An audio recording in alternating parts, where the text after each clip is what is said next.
Sometimes our imaginations are captured by the possibility of alternative explanations.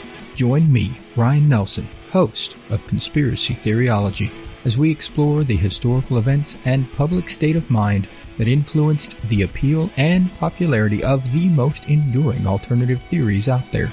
There are so many theories that we often take for granted that we know what they're really about. Once you gain a fresh perspective, you may just find yourself taking a new look at old stories. Find Conspiracy Theoryology wherever you listen to podcasts and visit the website at conspiracytheoryology.com.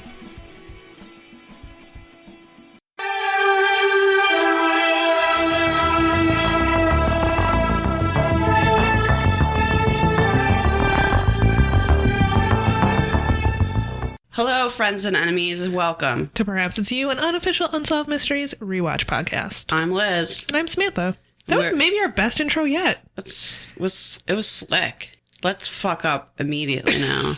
Should I whack my microphone accidentally? Yeah. All right. I don't want the pressure of perfection. That's true. We're not going to let the perfect get away if the good, or whatever that phrase is. We're going to make something sloppy and real to talk to you. That's our new motto for this podcast. Sloppy and real. Sloppy and Coming real. at ya. Oh, yes. We just got back from a business podcast trip, and we are, ready to be the professionals we are. Yeah, that's true. Hello and welcome. We have business cards. Can you tell from my voice? Perhaps it's you. Back from the True Crime Podcast Festival, the first annual True Crime Podcast Festival held this year in Chicago. Yes. We went. We represented the podcast. We met a few of the five. We sure did. Thank you so much to everyone who came to our meetup, to those of you who stopped by our table at the festival. It was so lovely to meet you all. You were just the most lovely people. Yeah, really, clearly our listeners are the best of humanity. Of course. We're weeding out all the jerks. Mm-hmm. Slowly but surely. They don't. That's how you know they don't listen to this. So you go, oh. No, we had a great time. We brought Robbie Stacky. We blew Robbie Stacky up in a gym in a fancy hotel. Very fancy gym from a trainer. Had to get an employee to get at the pump. Yes, you can see it all on our Instagram at Perhaps It's You. I saved all of our stories from the weekend into an Instagram, Insta story highlight. That's called True Crime Podcast Fest. So you can check out our adventures in Chicago. We did a little bit extra while we were there. We went to the Surgical Museum, which you've talked about on the show before. We did. Did not disappoint. I very much enjoyed it. If you want to see a case of skulls, you want to pay, I think, $17 for that, which is slightly ridiculous. I mean, yeah, it's kind of a small museum. Head over to the International Surgical Museum. But it was air conditioned and had gore, which are two things that I really wanted at the moment. It was a very hot day, and it's very cool and marbly in there. Mm-hmm. So, refreshing. Definitely. We also went on a ghost tour, which didn't have a lot of ghosts. We went, I think it's called Chicago Haunting Tour or something like that. It was on a bus. So it's whichever one is on a bus is the one we went on, which I did like that part about it. The bus was 10 out of 10.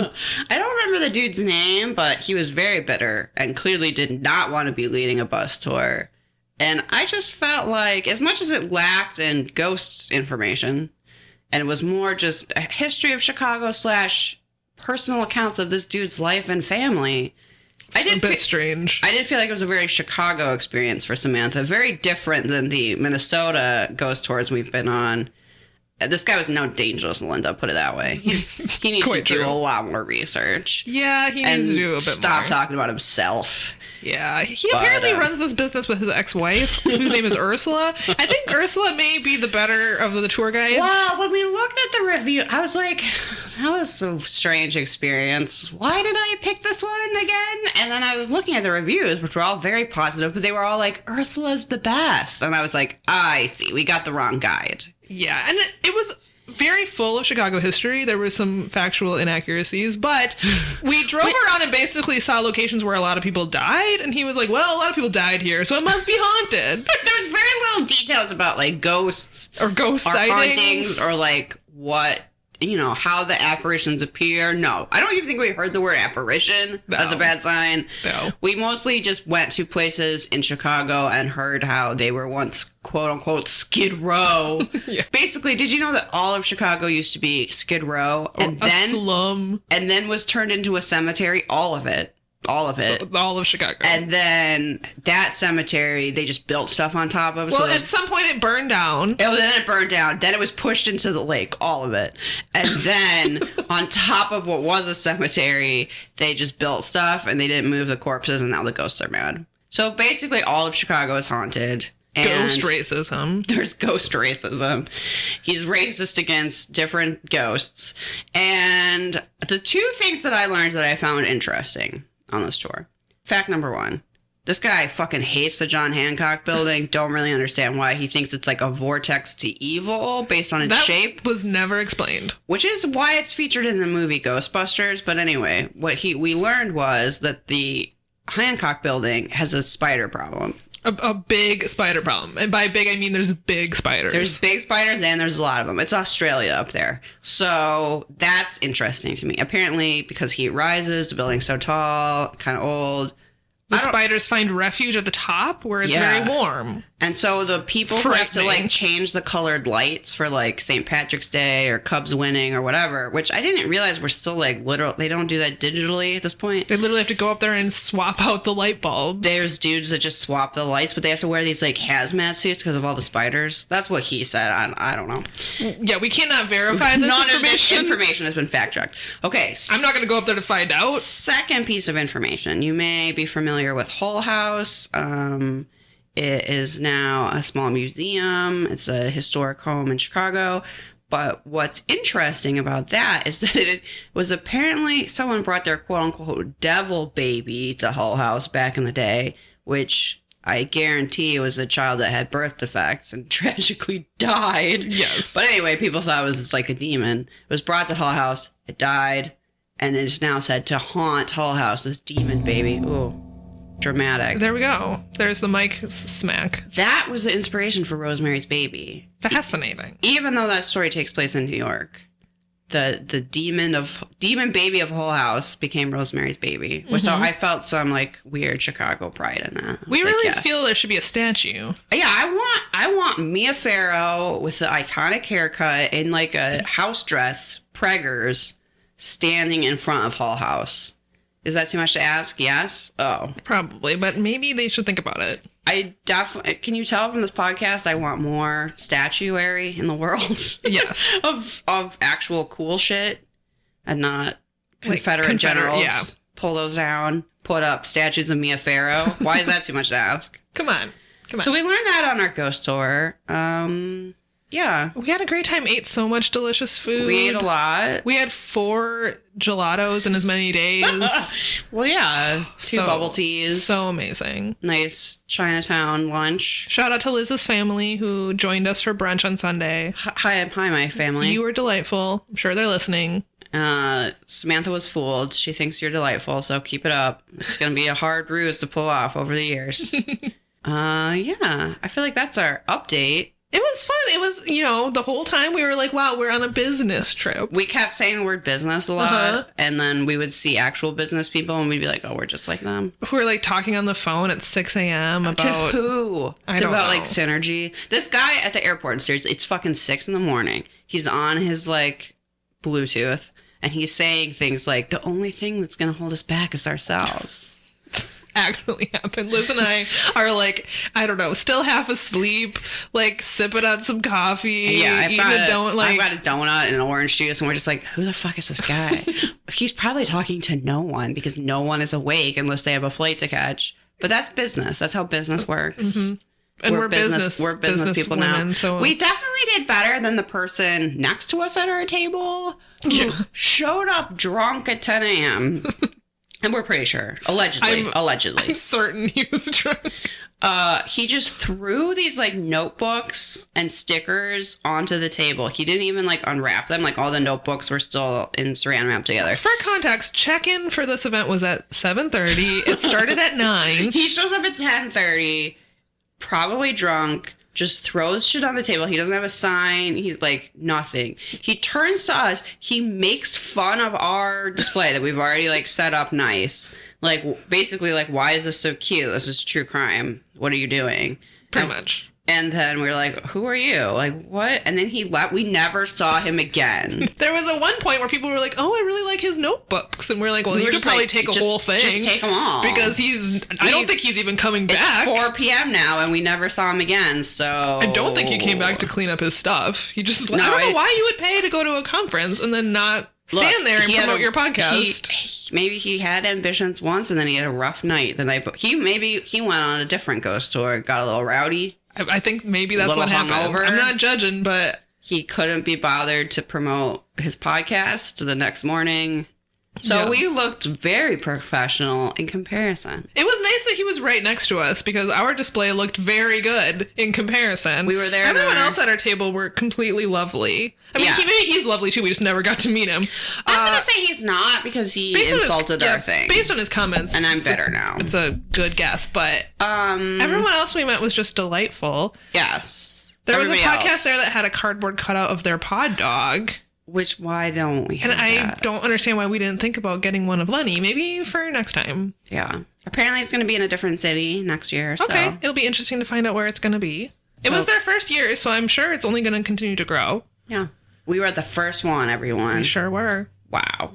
Okay. Are we ready to talk about Unsolved Mysteries? I don't really want to. Are we going to call this episode Men Being the Absolute Worst Part 2? Yes, we are. Because so many people thought that title was actually about this episode because there's some really terrible men in here. Somehow it gets worse. We were like, last episode was Men Being the Absolute Worst. Somehow they're even worse in this one. So, sorry for the confusing title. Actually, pretty much any episode of Unsolved Mysteries you could call Men Being the Absolute Worst and people would be like, so appropriate. It really fits. True. So here we are. We're on season 4, episode 6. If you're following along on our Evil Overlords Amazon Prime, I hope the workers did well on their strike the other day. Yes. Amazon's the worst. Anyway. Before we continue, do we want to say a quick thank you to the listener that sent us some stuff? I was just trying to think if we had any updates really quick because we have been gone for a while, and it occurred to me that we should give a shout out to a listener whose name I don't remember. But they sent us a little package of face masks that have a few inside so we can both share them, and then some tiny little bags of cheesies. We each get our own bag of cheesies. These are like to-go bags of cheesies. It could easily fit in my purse. It's the perfect size. Shout out to the Cheesy Factory that apparently had a fire, but they're going to continue. Yeah. They say the cheesies are going to continue to flow, so fear not. Arden pointed out that fire must have smelled so good. It's very sad there was a fire, but she's not wrong. I'm sure it was a delicious smelling fire. So thank you so much to the listener that sent us a handwritten note and gave us these wonderful gifts. We really appreciate it. Yes, thank you. I don't think these are going to make it into the shadow box because we're going to eat them and use them, but you know, we will carry our gratitude with us. The ghost of the cheesies is forever. In the shadow box. Yeah, that's true.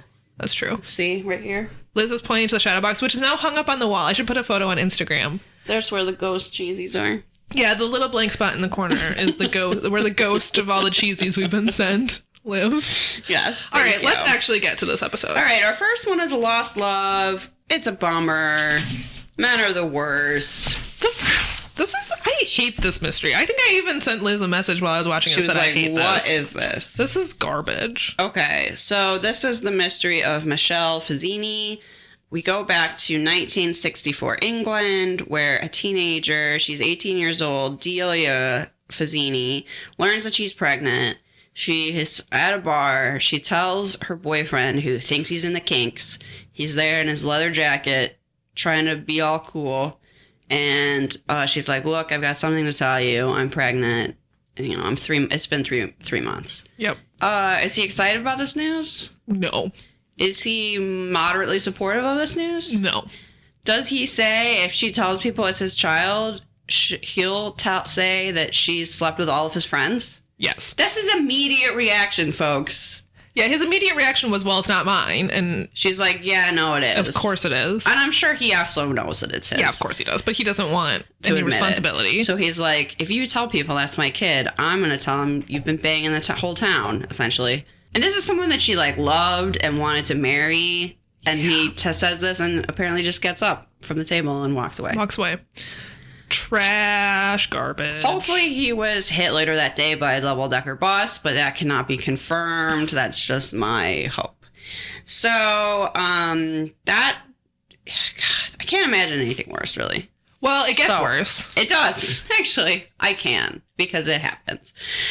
So she ends up telling her parents they were Italian immigrants and they ran a successful Italian restaurant in London, but they were very strict Catholics, so they were not happy about this news. Really, mainly her father.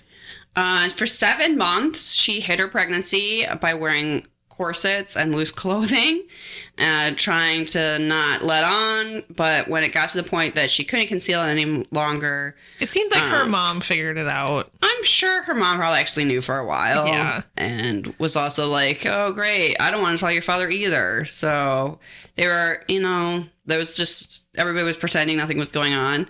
So eventually it gets to the point where she has to admit it. Her father does not take it well. He ends up sending her to a convent. Well, her mother suggests that they keep the baby and raise it as theirs. Yeah. And her father's, at least in the reenactments, is the weirdest fucking thing. He says, I don't even want to smell it. He says, I don't want to see that baby. I don't even want to smell it.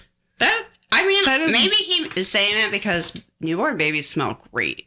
That's true. So he's like... He doesn't want us, because that'll make him want to keep it. He was like, you're not going to believe this. I don't even want to smell that baby, no matter how good it smells. Like, sit down. I was watching, and my reaction was like, what are you... You smell that baby head, and it's just like, so good for some reason. Yeah.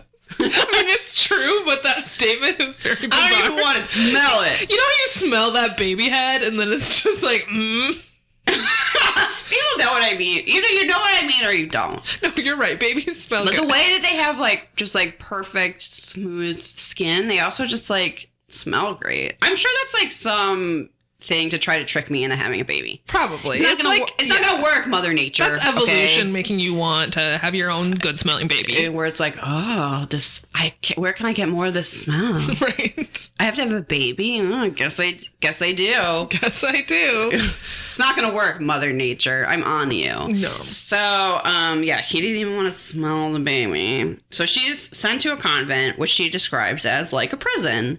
Because she... Well, it kind of was. It was like a prison for unwed mothers. Yeah. Well, she's like, just like prison, you're there for a certain amount of time, and you can't leave until your time is up. Literally, they lock you in, so yeah.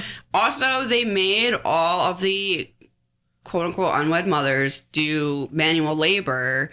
And contrary to what you would think, the labor is more intensive the closer you are to your due date. Because the nuns believe that it helped you along, which probably it did, but not in a good way. I was like, what? What? Yeah, so there's a reenactment of someone who's extremely pregnant being made to bend down and rake leaves and bag them, and I was like, if I'm that pregnant, I'm laying on a bed being fanned with giant palm fronds and being fed grapes. Are you fucking kidding me? I'm not out there raking goddamn leaves 9 months pregnant. Oh my god. Yeah, it was a torture camp for pregnant people. It seemed terrible. So when she finally gives birth, she names her daughter Michelle, but she's only allowed to see the baby at feeding times and occasionally to change it because the nuns thought that would mean she would have less bond to the baby. The thing is, she wants the baby. Right. So keeping her away from the baby is only probably making her want the baby more. It's just certainly...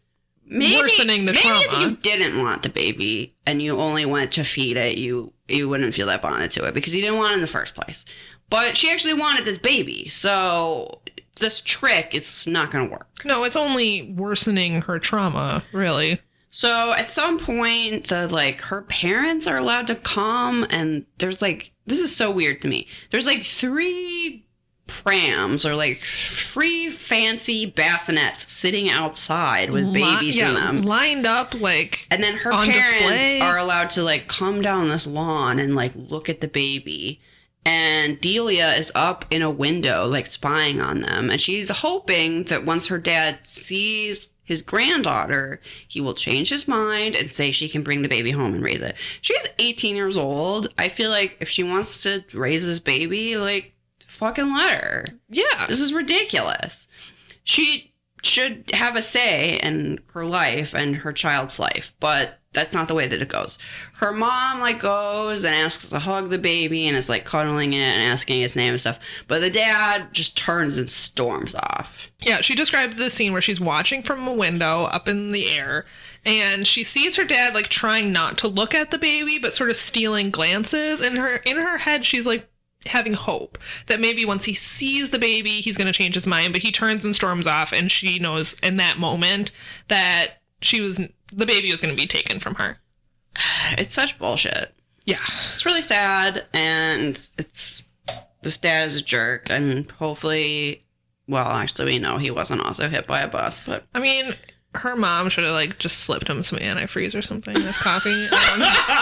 She could have at least, like, put him to sleep that day, like, given him a lot of cold medicine or something, and he'd be like, what? Weren't we supposed to go see the baby today? Baby? And she's like, oh, we did. We decided to bring it home. Don't you remember?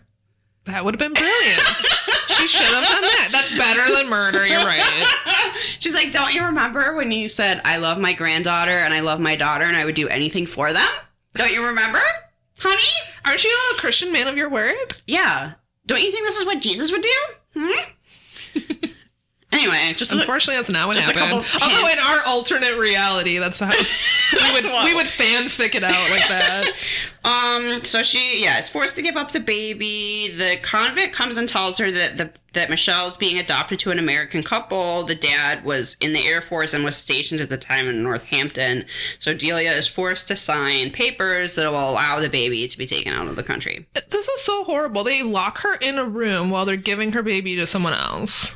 Yeah. And she just is sitting there crying because her baby's being taken. There's nothing she can do. She's a prisoner in this convent, locked inside while they give away her baby. When she's saying goodbye to Michelle, they're like, oh, you'll have plenty of time to say goodbye. Here you are, dear. And they give her the baby. But it's like half an hour. They like come back and they're like, okay, time's up. I was like, what happened to plenty of time? This is only her child.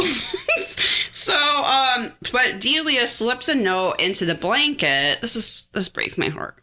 She slips a note into the blanket saying to please tell Michelle that she was loved and that she didn't want to give her away. Yeah, I think the note said, please tell her that I gave her away against my will. Yeah. So horrible. Can you imagine finding that note and being like, well, I feel good about adopting this baby. No kidding. This was above board. Oh my god.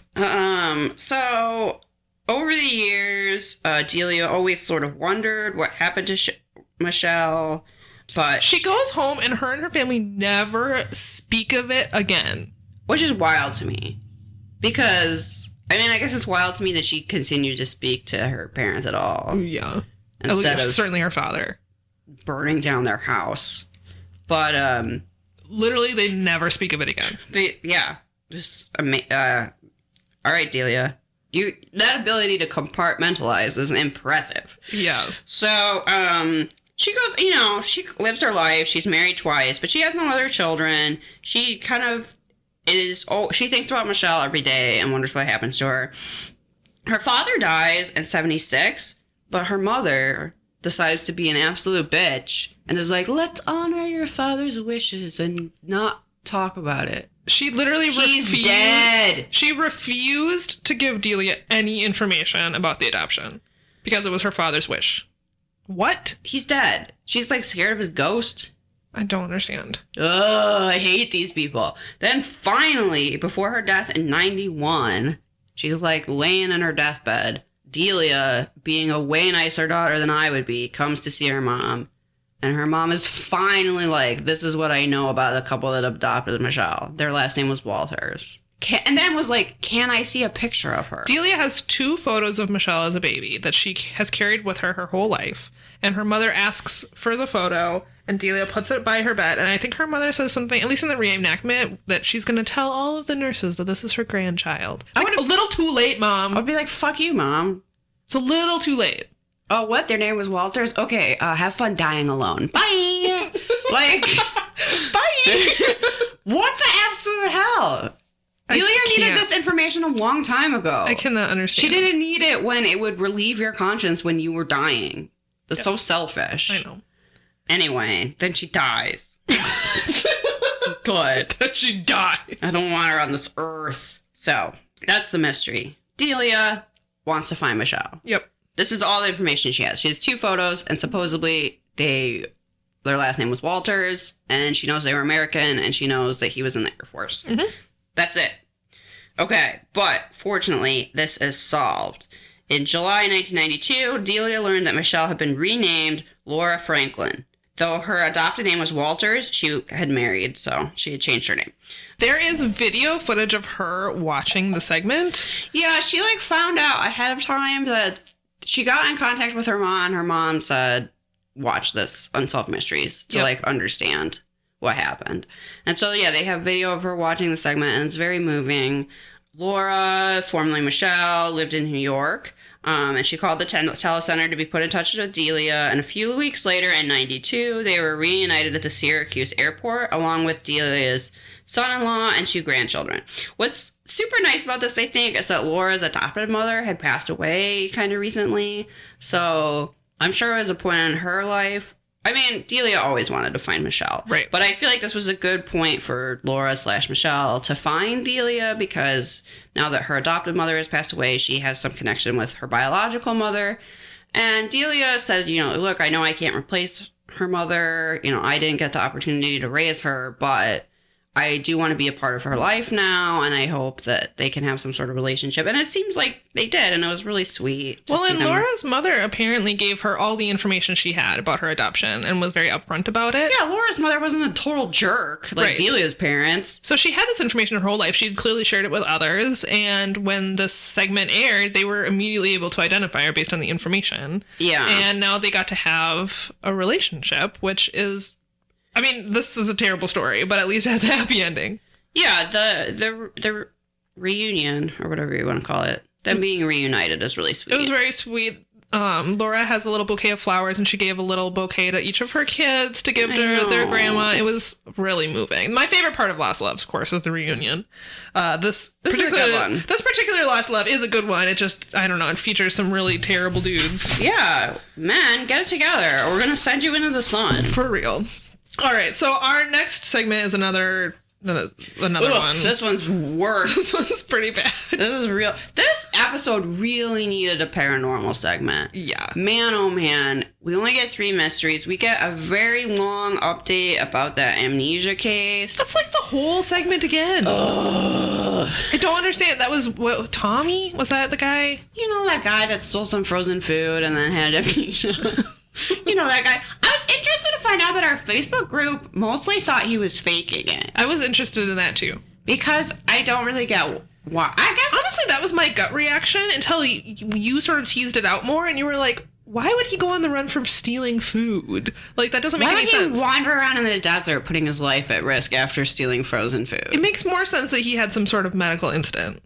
I get that people think he's not on the level. And maybe he's not, but... I think it can be both. Yeah. Anyway, so we get a totally unnecessary reenact. Just that, again, the whole thing. It was like the whole segment. And then we go into this very heavy wanted case, and you're just like, a ghost? Could we get, a haunted ship, please? Can we get, a Jesus statue blinking? Are there more of those out there? Yeah. Can we get, the Virgin Mary and a piece of toast, or, a gremlin that lives under some stairs or something? Come on. Yeah, so... Because this is depressing as hell. Robert Stack describes it as a nightmare of love gone wrong and murder. Oh, also that. So... Thanks, Stack. Jim Burnside is wanted for the murder of his estranged wife, Annette, and the attempted murder of Dave, one of her coworkers. R.I.P. Annette. We're thinking of you. Annette had dropped out of high school and was working as a cashier at a local grocery store at the age of, I think she was 17. I think she was 17 when she met Jim, who was the butcher at the grocery store. They started out as friends. He is extremely creepy in the reenactment of when they met. It's awful. He's sort of like, a pretty young girl like you working at a grocery store, and he... is old and has this gross mustache. He has never worn sunscreen a day in his life. He looks like Yeah. He hates sunscreen so much. It's just creepy. This is just like, oh my God. There's no other way to describe it. It's creepy as fuck. Do any teenagers listen to our podcast? Because, okay, if you are 18 and someone else is 46, you're not going to listen to me, but I'm going to say it anyway. They don't think you're like mature for your age. It's not a compliment. They are a creep. They're probably a predator. Like, it's not just that you look young, it's that you're naive and you don't know the ways of the world. You don't know to go, hey, fuck you. Which is when he's like, yeah, pretty long thing in this grocery store. She should have given him the finger, or I'm guessing this grocery store doesn't have an HR. Quit. I don't know. Yeah. But instead, she's like, oh, I'm so flattered. No! She was clearly very charmed by the attention she was getting from this older man, and it's just unfortunate that when you're that young... You don't know better. You don't know better. And creeps take advantage of that. They do. This is 100% his fault for taking advantage. It's not her fault. He's predatory. Yeah. And it worked. Well, and people like this know exactly what to say, right? Yeah. I'm sure this is not the first 17-year-old girl he's preyed upon. He's got rejected so many times that he's honed his predatory skills. Absolutely. So it's just really unfortunate that she just happened to work at that grocery store, and he preyed upon her. So he was the butcher. They started out as friends, I guess. One day he asked her out on a date, even though there was a 28-year age gap. She agreed. From the beginning, her parents did not like him, but they accepted the relationship because they wanted her to be happy. Her mom is interviewed throughout this whole segment, and it's extremely sad. I was like, Mom, you were so right about this, and it's not your fault. Oh, she was right from the beginning. And she was like, mom, no. Her mom says, there was just something about him that I found to be maybe that off. He was in his 40s and dating her teenage daughter. While she's saying this, they sort of show you a photo of this guy, and you're kind of like, I know why you thought that, Mom. But I also understand that I think she's right to not, forbid it. That's not going to work. Well, because, it's not going to work. She's almost 18. She's going to go with him no matter what. She wants a relationship with her daughter. I think her options were being, tentatively very mildly supportive and having her daughter in her life, or throwing a tantrum and her daughter being like, no, we're in love. I'm going to go off with this old creepy man. Exactly. Because at least in the first scenario, when she does finally, hopefully the happy ending of the story is that she realizes that this guy is a creep and she leaves him, and then they go their separate ways, and then she still has a relationship with her family. Right. Because they haven't pushed her, you know what I mean? There's just no good scenario here. So it's definitely, I'm sure her mom blames herself, but it's not her fault. All right, in 1981, Annette and Jim were married. She was just 18 and he was 46. I hate it so much. It's so gross. I literally just wrote down, bride, 18, groom, 46. Gross in all letters. Unsolved Mysteries claims that within weeks of the marriage he began drinking. I'm sure he was drinking before. It's just one of those things where he hid his worst self from until she was locked in by marriage. Yeah. Right? So now once they're married, he has no reason to hide it. She became frightened of him because he was jealous and verbally abusive. The abuse eventually turned physical. 1 year after they were married, she took refuge at a battered women's shelter. It was Unsolved Mysteries words, not mine. She called him from there and he told her that he would kill her and her family if she did not return. Against her parents' wishes, she went back to him. And you hear from the mom, and the mom was like, this is not what we wanted, and we told her, absolutely put us at risk to not be with this dude. And she says that she would rather be dead than her daughter be in this situation. That was the most, there's a lot about this that's heartbreaking, but her mom said, he can kill us. I would rather be dead than you live this life with him. And that just is enough to break your heart. She wasn't willing to put her family in danger, so she went back. She wasn't, and of course she believed him. He was full of apologies, and he said it would never happen again, and he would change, and all of that garbage. After saying he's going to kill her family, right? So over the next few years, she has 2 daughters. And it did appear for a short period that the relationship was improving, but when Jim lost his job, he let Nanette get a job as a receptionist at a car dealership. He helped her buy her own car. Jim, however, felt that she was getting too much freedom, so he decided to damage her vehicle to prevent her from going out. Great idea. He then threatened to kill her if she ever left my job. We need money. You should get a job. I'm going to damage your car. Right. So he wanted her to go out and have a job so that she could bring in money, but he didn't want her to have any freedom to herself whatsoever. He continued to threaten her. He also threatened to kill their daughters. There was a moment... this is terrible. Don't watch this one, by the way. Yeah, I'm not even putting a trigger warning on this. I'm saying literally everyone, do not watch this. Why bother? It's just completely depressing. And there's some episodes that have redeeming qualities. The next mystery is okay, but I don't think it's really worth it. No. I don't really think anyone should subject themselves to this, because what he says to his daughter, because his daughter is right there. He's threatening to kill her mom and her because he's fucking a lunatic. And then her daughter, who's old enough to understand what's going on, says, basically, Daddy, you wouldn't kill me. And then he looks straight in her eyes and says, yes, I would kill you. To a child. His child. A little child.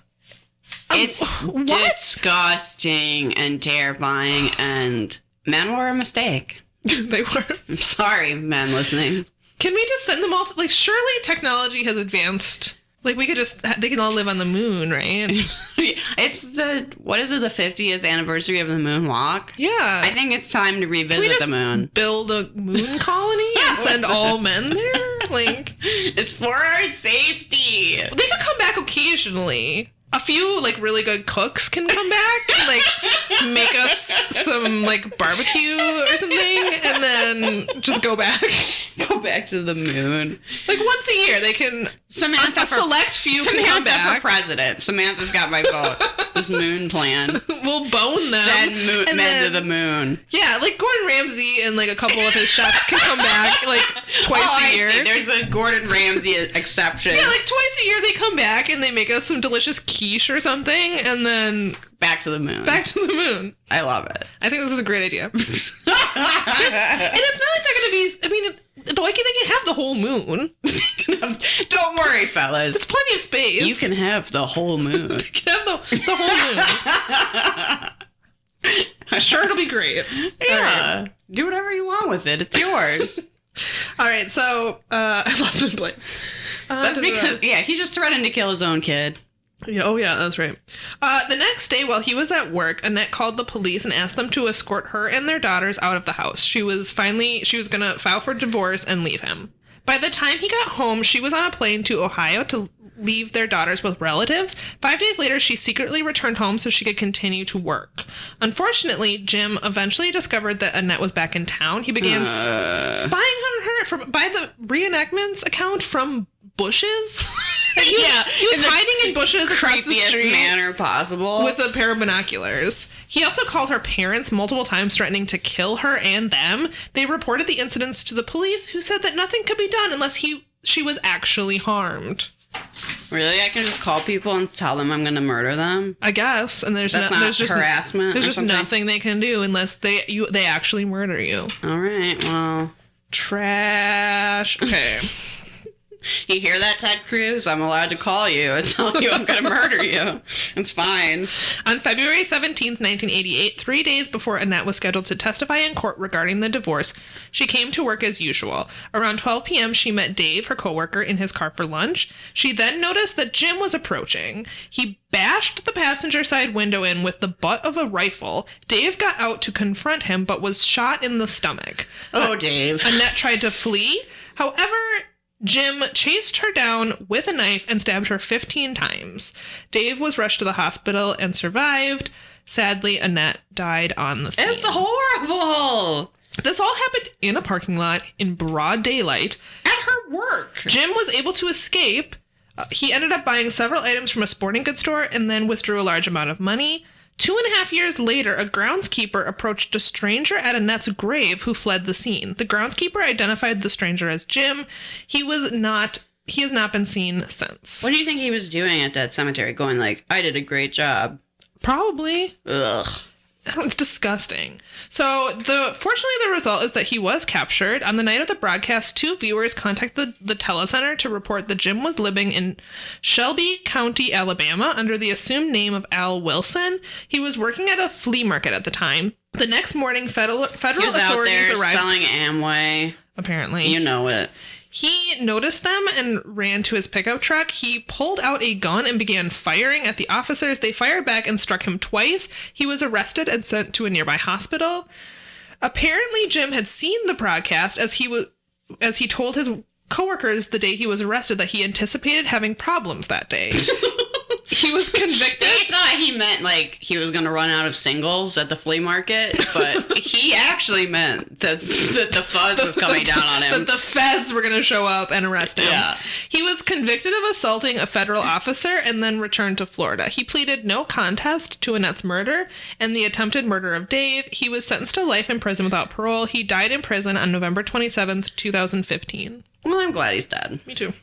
What a piece of human garbage. Yeah, it's really awful. A family... That's one of the saddest ones we've covered. It's really sad. And she had 2 daughters. Like, now they grow up without a mom. This is just awful. He's awful. There's nothing redeeming. No redeeming qualities. About this. I guess the redeeming thing about the mystery is that he was captured, but... It's too little too late, more really. redeeming if he was never born. I don't know. Yeah, it'd be more redeeming if he got lost in a mine shaft and never got out. Sure. Oh boy. Okay, but the best thing you can say about this episode is that it ends with a palate cleanser.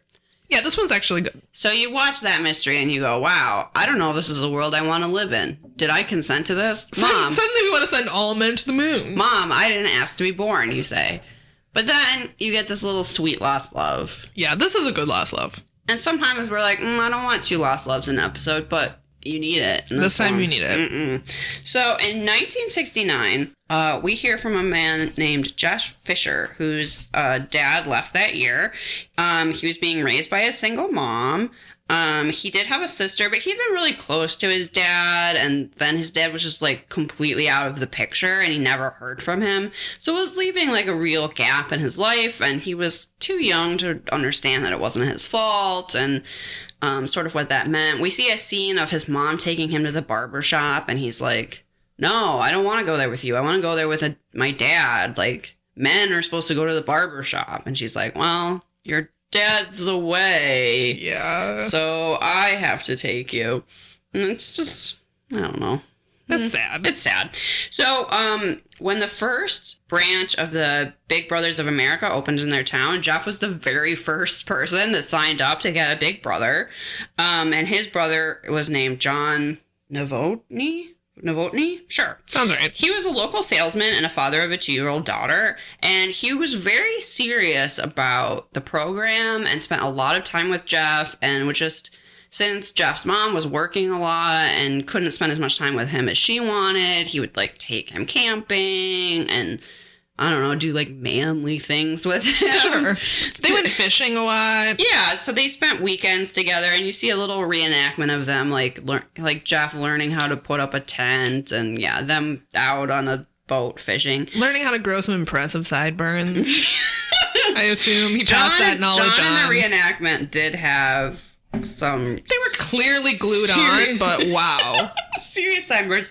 Unfortunately, in a year and a half after they met, John's company transferred him out of state, but they did keep in touch for a while, and an example of that is in September 1972, Jeff had to have heart surgery for a heart defect, and obviously that's very scary for a little kid, but he got a phone call from John, who also had heart problems, telling him, like, you know, it's going to be fine, and apparently that really, like, meant to the world to them. But however, after that, you know, they kind of lost touch, and Jeff had always felt like John is the person who, like, set him on the right path for life and had made such a huge impression on him being there at such an important time that he basically just wanted to thank John for everything that he did. So this aired in October of 91. And it is solved. On the night of the broadcast, John he said he got like 35 calls. I know, it was amazing. From people being like, hey, you're on TV. TV made a show about how you're great. Can you imagine? What a great call to better news. So we hear from John, and he was saying that when he first started the Big Brothers of America program, his first concern was that he wasn't going to have enough time to like really devote to it.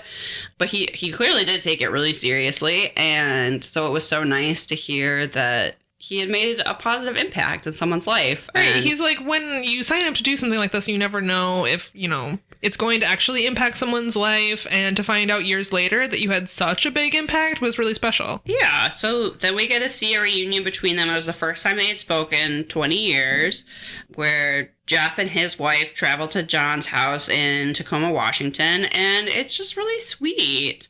And John, unlike every other dude in this Unsolved Mysteries, I'm not even going to send him to the moon. He can stay. He's actually passed away. Okay, well, if 2014, he was not passed away, alive, he would be allowed to stay. And his ghost is also allowed to stay. His ghost is welcome wherever.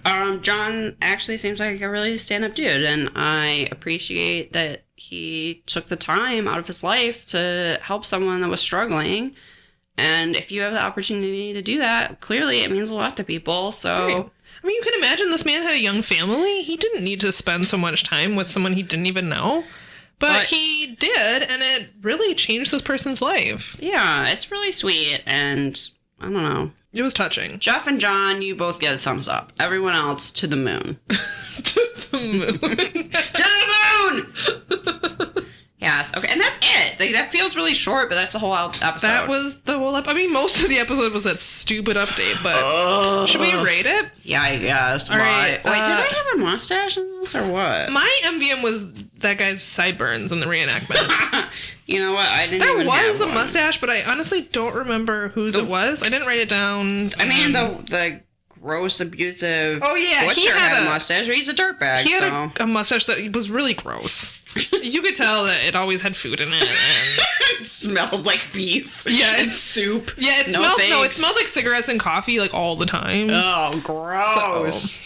Yeah, so no to that. Okay, what do we have to rate? So mysteriousness? No. I don't think any of these were mysterious. No, really not. It was just where's that murderer? Where's that baby? Yeah, no, thumbs down. Thumbs down. Reenactments? Shrug. I don't have anything good to say about the reenactments. No, I don't like this episode, so I'm just going to say thumbs down. The slow motion reenactment of Jim chasing Annette to stab her was horrifying. Yeah.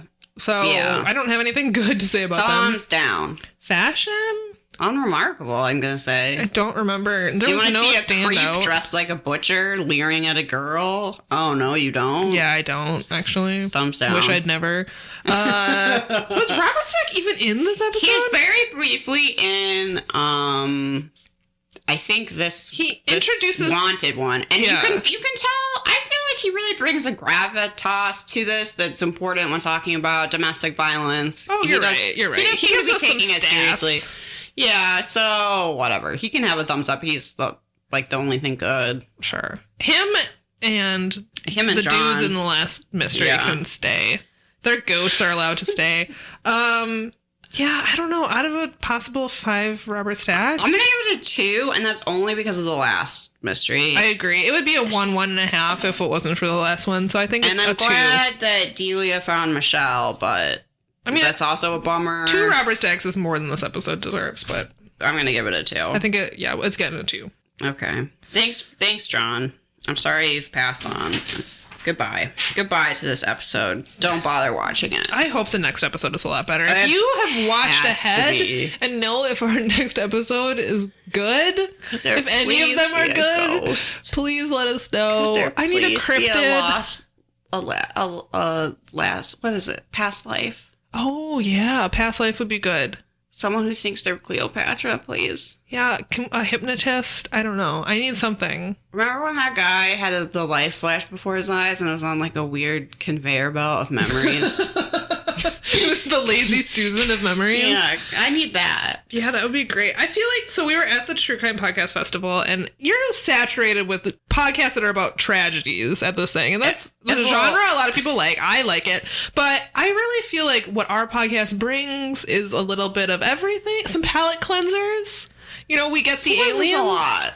We get the ghosts. But you could tell when we like told people our podcast was not 100% about murder. Some people were like, no thanks. Some people were like, oh, that's really great. I know I also need a break from murder. And some people were like, I want all murder all the time. Some people were like, so you're pussies? I don't understand. For me, I just get too saturated in tragedy. Like, the world is full of tragedy enough, and then to like fill your entertainment time with it all the time is just a bit much. I definitely need a break. And after I need episodes more breaks like this, than not breaks at this point. I really need a Jesus blinks. Jesus blinks. Or something. Jesus blinks.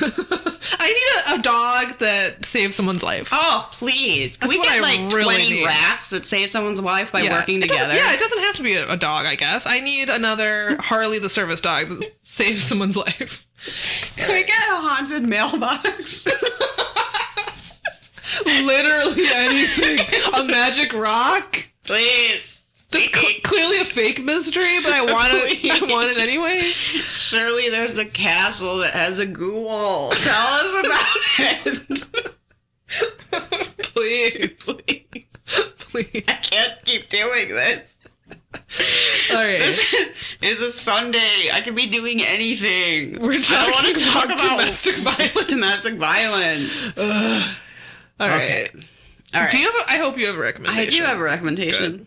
And you're familiar with it. Am I? Yeah. So after the podcast festival, Oh, I think I know what you're going to recommend. Samantha and I had a tiny bit of downtime. We were eating some delicious sorbet In bed. and decided to watch some Netflix. And I was like, you know what? I have a great idea of something we should watch, which is that. Oh my God, what's the name of the show though? I think it's Documentary Now. Yes, you're right. Okay, so the show Documentary Now, which is parodies of documentaries, which is like I think There's 3 seasons. And each season has quite a few episodes. I think it's started by Fred Armisen. I don't even really know. But what's important is that they recently released on Netflix the new season and that there is a parody of Wild Wild Country. I'm laughing just remembering it. There is 2 episodes about it. So it's good. called Batshit Valley. So good. And it is so spot on. I don't recommend this if you haven't seen Wild Wild Country, you'll have no idea what's going on. But if you have watched that documentary about the Rajneeshis and their salmonella incident and all of that gobbledygook, You will find this so funny. we were dying. We were crying. We were like rolling around laughing. It's so hilarious. It stars Owen Wilson as the cult leader and Michael Keaton as like the FBI guy that's going to catch him. And it's really like the visual rhetoric is spot on to that documentary with the like illegible script. the drone, slow motion drone shots. Everything was just so perfect. It looks like exactly like it, except it's only slightly more ridiculous because the story is already pretty ridiculous. Right. It was so funny. We laughed so hard. Definitely what we needed after a weekend of murder, I would say. Absolutely. We also watched a few other episodes, and some of them we didn't even know what they were parodying. And they were still really But funny. they were still so funny. It was just it was exactly our humor. I feel like, I don't know, someone out there just gets us and made like a show that's just for our type of humor. Because it was so funny. Peter is on a lot of them, and he's really hilarious. There's one where Michael C. Hall has a terrible mustache and is in like a bowling documentary, and it's just like playing it really deadpan, and I found that very funny as well. That was a parody of Any Given Sunday. Sort of, except that's fiction movie. and I've never seen it, so But I don't just know. like every sports documentary that's like, you know, they're gonna come back and they're gonna prove everyone wrong. It's one of those. It's pretty. movies. Yeah, you're right. It's pretty much a parody of any sports documentary, But except so about funny. bowling. And, So funny. Yeah, it was highly enjoyable. So if you've watched Wild Wild Country, you need to watch this Batshit Valley thing. I made Matt watch Start it. there. It was so funny. He didn't enjoy it nearly as much as we did. I don't know why. It's almost like not the sort of thing he jokes about all the time. Well, I was a little bit like, we couldn't have been brought in on this. We could have really helped. We could have. Although I don't see how they could have done it any more perfect. They couldn't have done it any better. I just wanted to be there. So maybe funny. like dancing in the field, you know? If you could have been one of the I would have been an extra in that. Extras, that would have been so fun. So fun. Okay, that's my recommendation for this week. I honestly don't have a recommendation. There was a few things I thought about recommending. I thought about recommending this oil that I got on Amazon that's sweet almond. Yeah. That's really, I don't know. It's literally the extract of an almond, and it's really nice for removing makeup. It's also very moisturizing. Oh, sure. That's but great that's like for your the skin. world's shortest recommendation. So I don't know that I have anything else. Liz really wanted me to recommend the gelato place we went to in Chicago. I was like, I know what you're going to recommend. Which I guess can be my recommendation because we went there 3 times and we brought a take-home pint back to our Airbnb that we ate while we watched the Wild Wild Country Which was documentary. one of the best decisions we've ever made. It was excellent, actually. But so I guess if you're in the Chicago area, you can go to Black Dog. It's Black Dog Gelato. It is, I don't even know if that still counts as the Ukrainian Village, Westtown area over by Chicago and Damon. We were able to walk there from our Airbnb. Fucking delicious. Oh my God. We actually had sorbet like 3 out of the 4 times we had it. I had like a lemony blackberry or gelato the first day, and then we discovered their sorbet, and because it was 100,000,000 degrees. It was super, super hot, and then because, I was there with Samantha, I wanted to take her to one of my favorite places, the Garfield Park Conservatory. Which was lovely. Which is beautiful, but it does mean it was like 100-degree day, and we're wandering around a greenhouse. Very humid. So, yeah, we were quite warm. So we decided that on our way back to our Airbnb, we would get more gelato, and we opted for the sorbet because they had the most delicious flavors. If you're in the area, you need to get there this summer because I think these are limited edition. They were cucumber rose water. That's the one you need. That's what we bought a pint of. If I could eat nothing but that for the rest of my life, I think I would be perfectly happy. Please, it was so refreshing. Good. And the cucumber, like when you think of cucumber water, I feel like you just think of water that has like a hint of cucumber. But this was like, it was, I don't know. Very cucumbery. It was just perfect. And but the not rose, salady. Yeah, it's so good. And I actually don't even like cucumbers that much, but I loved the sorbet. And then they had a blueberry mint, which they were sadly out of the second time we went. But the first time we went was so good. They also had a cantaloupe sorbet, which I didn't get to try because they were out of that the second time. And then Samantha's like, and they were blood out orange. Of it, Blood and orange. I didn't get to try it. I don't know. If you go there, I think anything on their menu is probably delicious. Yeah, it is but really, really it's good. nice because they make it there. It's like a local thing, and it's great. I feel like a lot of places you go to get gelato, you have like the standard flavors. You get like chocolate, vanilla, maybe pistachio or something. And even if it's really good, it's not quite as exciting as being like, I don't know, having feta cheese in it. It's delicious. So Samantha's recommendation is find your local gelato place. Yeah. Try a weird gelato flavor. Yeah. That you haven't tried before. Treat yourself. It's summer. This is the time. Yeah. It's been incredibly humid here in Minnesota. We had like 80% humidity or something ridiculous. The dew point on Friday was 80, which means that combined with the 90-degree actual temperature made it feel like 117. It was... I like warm weather. I'm going to say it was a little much. It was way too much. I was like, so we're having a clothing swap today. And before the clothing swap, I was like, oh, I should see if the Buffalo Exchange will buy any of these clothes, Sure. Before I give them to you slobs, let's see if I can get some cold hard cash. And so I'm like carrying a box of clothes down the street. On Friday? Yes. Oh my God. Like sweating a bucket. And then the woman was like, oh, I need to see your ID to give you money. What? Which then I realized I didn't have on me because I had taken it out at the airport. So I was like, okay. And then like all the way back home. Anyway, oh my God. So freaking warm. Jeez. Yeah, it was ridiculous. Although yesterday... Solution? Gelato. Yeah, yesterday it was like 62 degrees. I don't know. I got whiplash temperature-wise, but yeah, that's what happens in Minnesota. Hang in there. Yeah, stay cool. Stay cool. Eat your gelato. Eat your gelato. Try to solve your murders by air conditioning. Yeah, if you can. Perhaps, spend some time at your local library if you need to cool down. Yeah, if you're in Minnesota and it gets hot like that, you can find like maps that have cooling stations on them where you can go if you don't have shelter but you need to be cool. There is areas you can go where you can be I also love Riverview Movie Theater, which is a like second run cheap movie theater. I think tickets are $5 and they have air conditioning. So if you need to cool down and you got $5, that might be a good plan too. Our summers are so short in Minnesota, and they're usually not. This is unusual. The number of really, really hot days are usually small enough that a lot of people can get away with not having air conditioning. But on those extremely, extremely hot days, you probably don't want to be in your home without air conditioning. Take care of yourself. So go to your local library, grab a book, just try and stay cool. Learn about the Roswell incident. Yeah. You know, make a day of it. Listen to our podcast. I don't know. Absolutely. Okay, let's plug our stuff. Oh, yeah. Okay, so we're on social media, Facebook, Instagram, and Twitter at Perhaps It's You. We have a website, perhapsitsyou.com. You can listen to our podcast there. It also has our contact information. If you wanted to send us your own paranormal tale, or perhaps about a time you met Robert Stack and slipped him your number, that's perhapsitsyouPodcast@gmail.com. You can throw us a few extra dollars each month on Patreon, patreon.com/perhapsitsyou. You'll get bonus content no matter how much money you give us. You can also, at higher amounts, get coloring sheets each month or a special gift every quarter.